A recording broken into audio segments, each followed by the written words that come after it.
সন্দেশখালীতে সভা শেষ করে গাইঘাটার ঠাকুরনগরের ঠাকুর বাড়িতে এলেন রাজ্যের বিরোধী দলনেতা শুভেন্দু অধিকারী। শুভেন্দুর এই কর্মসূচিতে যোগ দেওয়ার কথা ছিল বনগাঁ লোকসভার 5 বিধায়কের, তবে তার মধ্যে কল্যাণীর বিধায়ক অম্বিকা রায়, গাইঘাটার বিধায়ক সুব্রত ঠাকুর উপস্থিত থাকলেও উপস্থিত ছিলেন না বাকি বিধায়কেরা। তবে ঠাকুরবাড়ি এসে শুভেন্দু অধিকারী প্রথমে শান্তনু ঠাকুর সুব্রত ঠাকুরের সঙ্গে দেখা করেন। এরপরে তিনি সুব্রত ঠাকুরের বাড়িতে 30 মিনিট মতন করে বৈঠক করেন। সুব্রতর বাড়ি থেকে বৈঠক করেন প্রায় 30 মিনিট। এই বৈঠকে শুভেন্দু অধিকারী ছাড়া উপস্থিত ছিলেন কেন্দ্রীয় জাহাজ প্রতিমন্ত্রী শান্তনু ঠাকুর, কল্যাণীর বিধায়ক অম্বিকা রায়, বনগাঁ সাংগঠনিক জেলার বিজেপি সভাপতি দেবদাস মণ্ডল ও গাইঘাটার বিধায়ক সুব্রত ঠাকুর। বনগাঁ লোকসভার বিজেপির প্রার্থী শান্তনু ঠাকুরের প্রচারে আগামী দিনে তিনি থাকবেন এও বলেন শুভেন্দু অধিকারী। এছাড়াও দিন কয়েক ধরে রাজনৈতিক মহলের জল্পনা ছিল সুব্রত ঠাকুরের দল পরিবর্তন করবার বিষয়ে।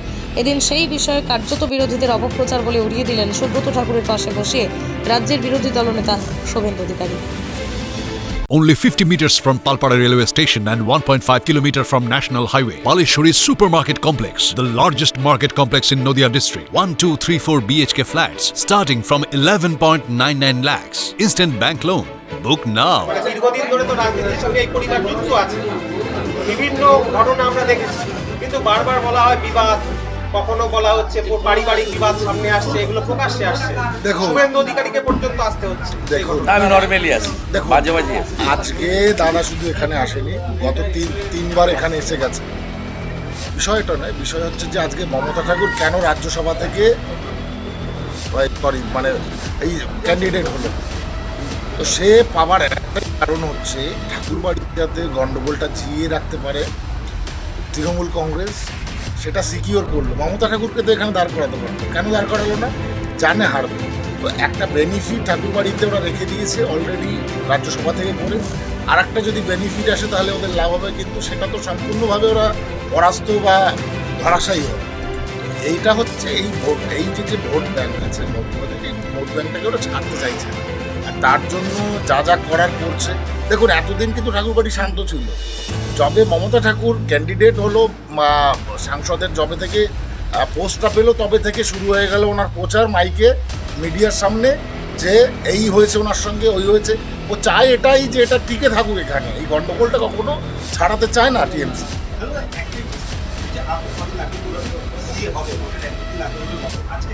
এখনো গ্যারান্টি দিচ্ছি সিএ হবেই। নদিয়া জেলার সবথেকে বড় বিল্ডার্স চাকদার মা মনসা বিল্ডার্স, রড ও সিমেন্টের পাইকারি ও খুচরো বিক্রেতা। মা মনসা বিল্ডার্স, পদ্মবিলা, চাকদা, নদিয়া। রড কেনাকাটায় থাকছে ডিসকাউন্ট অফার। মা মনসা বিল্ডার্স। নদিয়ার সবথেকে বড় English medium school JRS public school, প্রায় 35 বিঘা জমির ওপর গড়ে উঠেছে বিশাল ক্যাম্পাস। নার্সারি থেকে শুরু করে উচ্চ মাধ্যমিক, ITI college, law college, BEd college, ভর্তি চলছে। JRS public. আপনি কোথায় ইনভেস্ট করবেন, কেন করবেন বুঝতে পারছেন না তো? সঠিক গাইডলাইন পেতে আজই আসুন নদিয়ার চাকদাতে নিবেদিতা প্রাইভেট লিমিটেডে। Nivedita private limited, marketing and distribution service. Balcony বা সিঁড়ির রেলিং, মডিউলার কিচেন বা ড্রয়িং রুম, এক কথায় আপনার স্বপ্নের বাড়িকে করে তুলুন আরো সুন্দর। Chakda ply centre, gorgeous look বা কোয়ালিটি সবেতেই number 1। Chakda ply centre, Chakda ply centre, KBM, Chakda, Nadia. হোমওয়ার্কটা করেছো? হ্যাঁ স্যার। এ বাবা, ভুল করেছো কেন? চোখে কেমন ঝাপসা দেখছি, লিখতে আর পড়তে খুব সমস্যা হচ্ছে। চাকদার মডার্ন অপটিক্স থেকে ভালো চোখের ডাক্তার দেখিয়ে নাও। প্রতিদিন প্রকৃত চোখের ডাক্তার ও দৃষ্টি বিশেষজ্ঞ মডার্ন অপটিক্স, চাকদহে। স্যামসাং, জিও, রিয়েলমি, নদিয়ার একমাত্র অথরাইজড ডিস্ট্রিবিউটর ঘোষ কমিউনিকেশন, থানার মোড়, চাকদা, নদিয়া।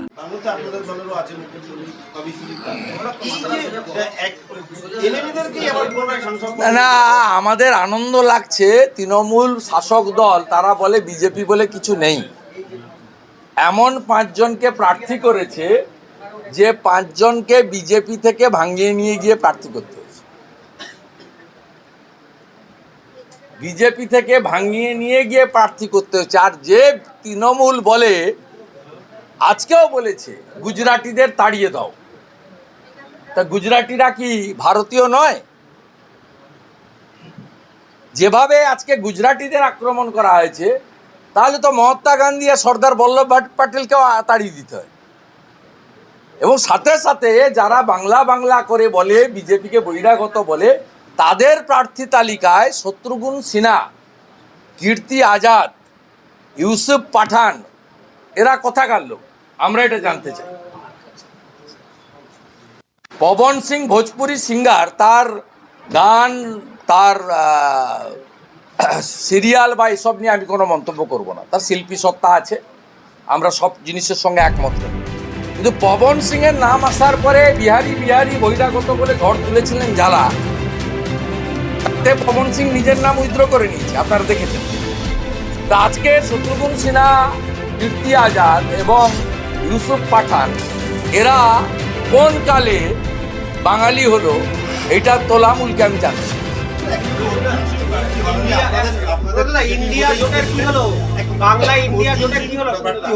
অর্জুন সিংকে ওরা কোনোদিনই বিশ্বাস করে না, আমরা জানি।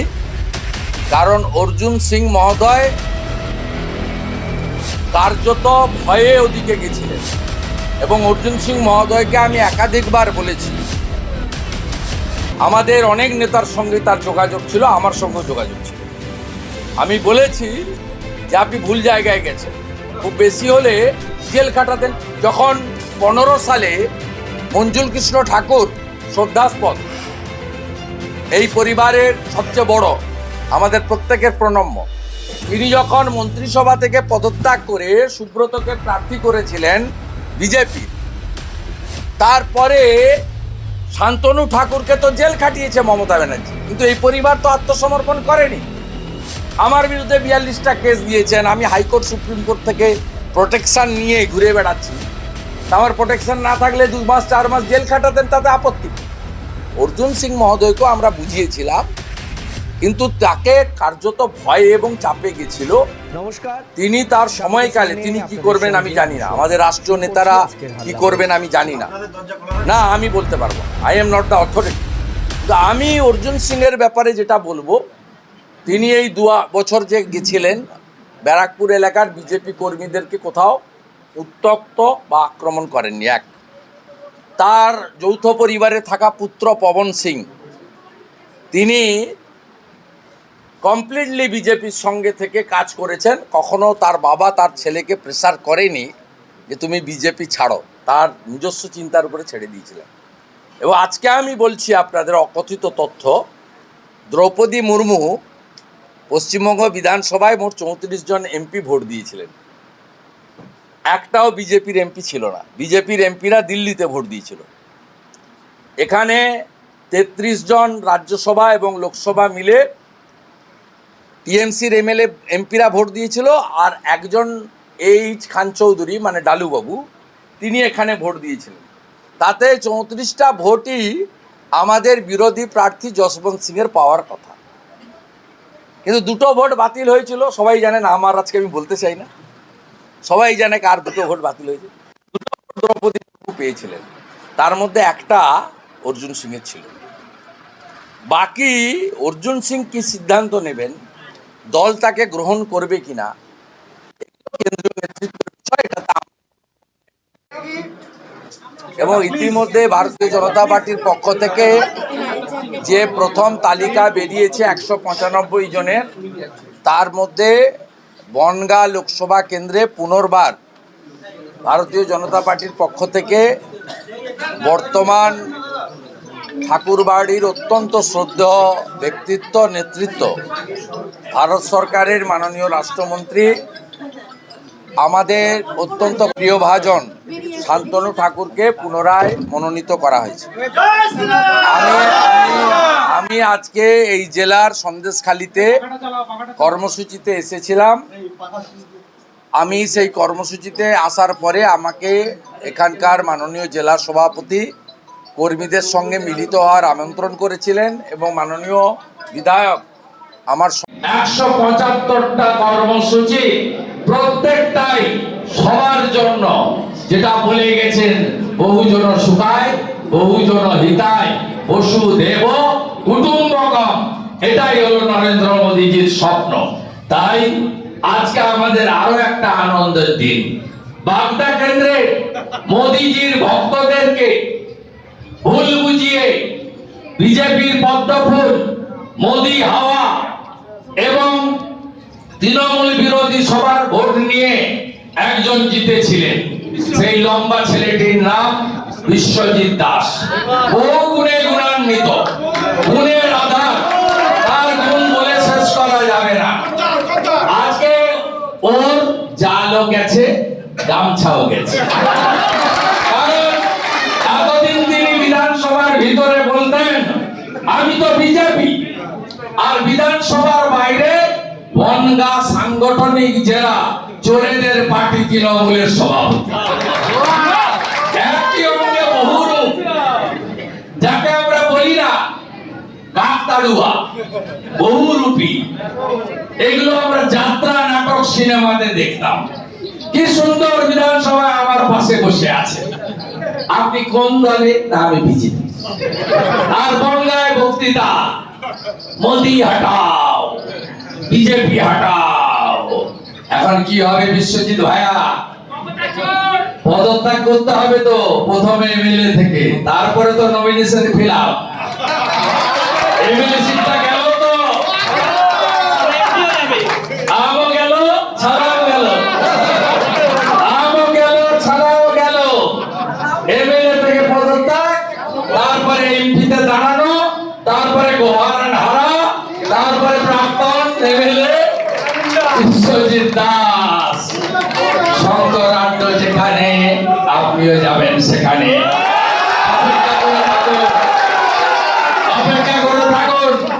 সবাই প্রস্তুত তো? সব বুথে লড়াই হবে। ৯৯ বিশ্বজিতের জামানত জব্দ করতে হবে, মোদিজিকে প্রধানমন্ত্রী করতে হবে, 400 সিট দিতে হবে। বনগাঁ দিলে হবে না, পাশে বারাসাত, বসিরহাট, ওদিকে রানাঘাট, যে যেখানে যার আত্মীয় আছে সবকে ফোন, দরকার হলে সময় আছে, বাড়িতে যাবেন আত্মীয়দের। সমস্ত ভোট পদ্ম ফুলে ফেলতে হবে। মোদি হ্যাঁ তো মুমকিন হ্যাঁ। মোদিজিকে 400 ফেল করতে হবে। আর 2,22,000-এর বেশি ভোটে শান্তনু ঠাকুরকে 22,000-এর বেশি আনলিমিটেড 3 করবেন কি 4 করবেন আমি জানি না, সেটা আপনারা করবেন। তো আমার চাই 2,22,000 মানকে। কথা দিচ্ছেন তো বিরোধী দলের থাকে? নন্দীগ্রামে মমতাকে হারিয়েছে, কথা দিচ্ছেন তো?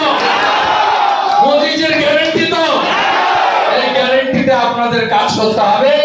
আমি 7টা বিধানসভায়, অন্তত 4টে বিধানসভায় ভাই শান্তনুর জন্য আসবো। আমার সঙ্গে আর্থিক সম্পর্ক, সিমেন্টিং রিলেশন, ওরকে তারা আসবে দিল্লি থেকে। ঠাকুরনগরে না এলে পশ্চিম বাংলার ভোট হবে না।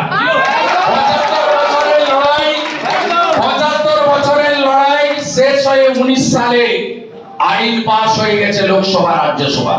আমরা অত্যন্ত আশাবাদী যে ভোট দিতে যাওয়ার আগে আরেকবার ডঙ্কা বাজিয়ে অভিনন্দন যাত্রা আমরা করার সুযোগ পাবো। মোদিজিকে আর অমিত শাহজিকে আমরা ধন্যবাদ জানাবো। কয়েকদিনের মধ্যেই শোভাযাত্রা করে ডঙ্কা বাজিয়ে আর জয় হরি বলে সবাই ভালো